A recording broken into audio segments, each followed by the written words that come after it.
Trying to grow a booty. Time to squat. Squats seem to be the fad these days, so I decided to hop in myself. It's all you see on Twitter, all you see on YouTube, all you see on Instagram is, bro, do you lift and do you even squat?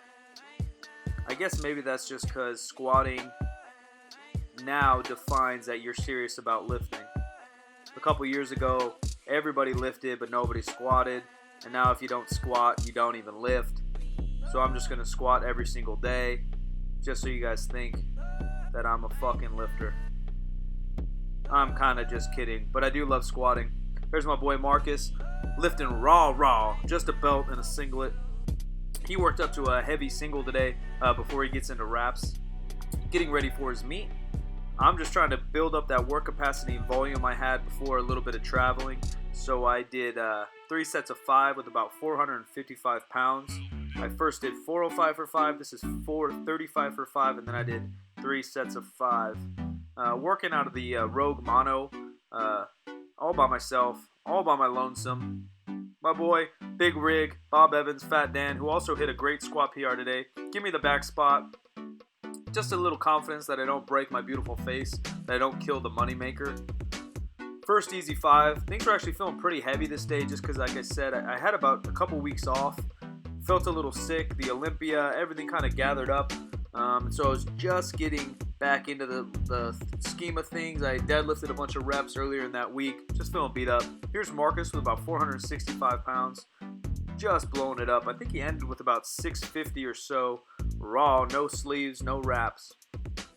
Here's my boy Bob Evans, also planning to do the same meet Marcus is doing, the Reebok Record Breakers at CSA Gym held by Jesse Burdick, I believe early November.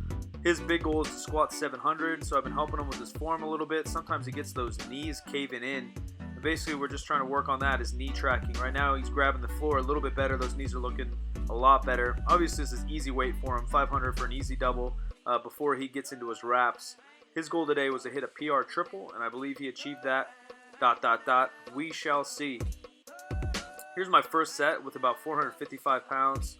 Everybody's crowded around like I'm about to die, but I felt pretty confident. I didn't really need a spotter. I just wanted my boy Bob Evans watching my back. Smelly's checking on my form.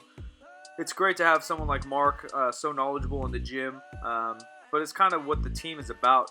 People wonder how the gym's free and stuff. Well, because we don't really coach each other. We're not each other's coach. We're just each other's training partners. So if they see something funky, they tell me. If I see something funky, I tell them. And we're just all there to better each other and to get better every day, rather than Mark's writing us a program and Marcus is coaching me on my form. It's not really like that. We all have our own schemes, our own program, our own plan, but we're there to help each other along the way. There's an easy 600 squat by my boy Bob Evans. First time in wraps in a while, I think. So then he's going to go to about 640 for his last set of triples. Here's a bunch of butts just standing in my way while I'm trying to get ready to squat. Just taking advantage of my camera time. Everyone wants to be on the YouTubes. Second set of 5 here. I forgot which one, but a couple reps I think on this set just got a little funky. The weight started to feel heavy, and whenever the weight feels heavy, sometimes you try to rush, try to mess things up. I didn't miss or anything, but I started to get a little out of my way. Got a little ahead of myself. So the bar would roll around. You can even see the plates rolling slightly. I need to lock that bar in better with my upper back. Everyone talks about the squats being a lower body movement, which obviously it is, but it is a low back movement and glute movement. And it's also an upper back. There's a lot of things that can go wrong with your upper body in the squat. The tighter your upper body is, the better you lock onto that bar. The better everything's going to go in your squat. Plus, your lats and traps are such a long, huge muscle. Huge squat by fucking Filipino Thunder. Near 600 pounds, maybe 595, super fast. I didn't catch his other one on film, but he just blew that sucker up. I saw on Instagram later. You guys go follow him. He squatted, like I said, 640 or 650. Last set of 5 here. Cleaning up the day. I didn't want to do 3 sets of 5. It's typically something that'll mentally challenge you, you know, when you're at a pretty heavy weight. I don't know what this is, anywhere from 75 to 85%, because I don't know where my one rep max is, but it is a volume PR.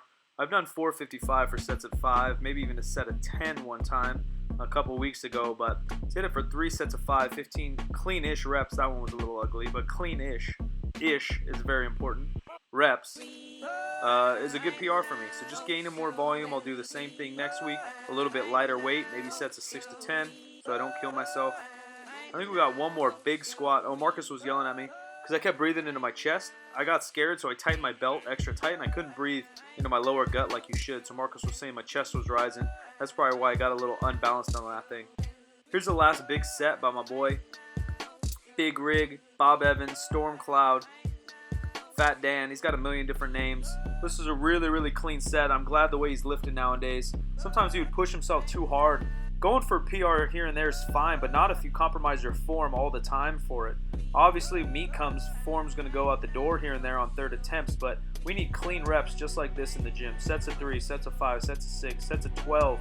Just getting clean, clean, clean. It slowed down a little bit, but his knees didn't collapse. Everything was perfect. Typically, after I squat, I normally do 1 to 2 barbell movements as accessories. The ones I typically recommend are a high bar, closer stance squat, a pause squat, or a front bar squat. But since I did so much volume, I know if I did pause squats, which are my personal favorites, I would just absolutely die. I'd be sore for about 2 weeks. So instead, I just hopped on the Pit Shark for 2 to 3 sets of 10 to 12, just to get a little more volume. I moved my stance in. I'm letting my knees just travel a little bit forward. I got that forward lean just because there's no bar on my back. Now I can just focus on putting it in my quads. To even everything out, just a little bit of a glute ham raise, whatever you want to call these suckers, GHR, GHD, glute ham raise, glute ham developer. Same thing, I believe, unless someone has some fancy definition, leave it in the bottom. If you guys like videos like this, just basic training, a little bit of voiceover, let me know in the comments below. More vlogs to come, more Q&As to come. Thanks for everybody for all the support. If you like this bitch, share this bitch, subscribe to this bitch. More info coming your way. I'm always going to try to keep you guys on your toes with the type of content that's coming. Mostly vlogs, because that's what I like to do. I like to share the behind the story of the PowerCast, the behind the story of my life to you guys, but also a little bit of training footage so you can see how the team interacts. And then, of course, Q&As, because that's my roots. Trying to inform, trying to entertain. And that's all I got for you guys. Thanks again.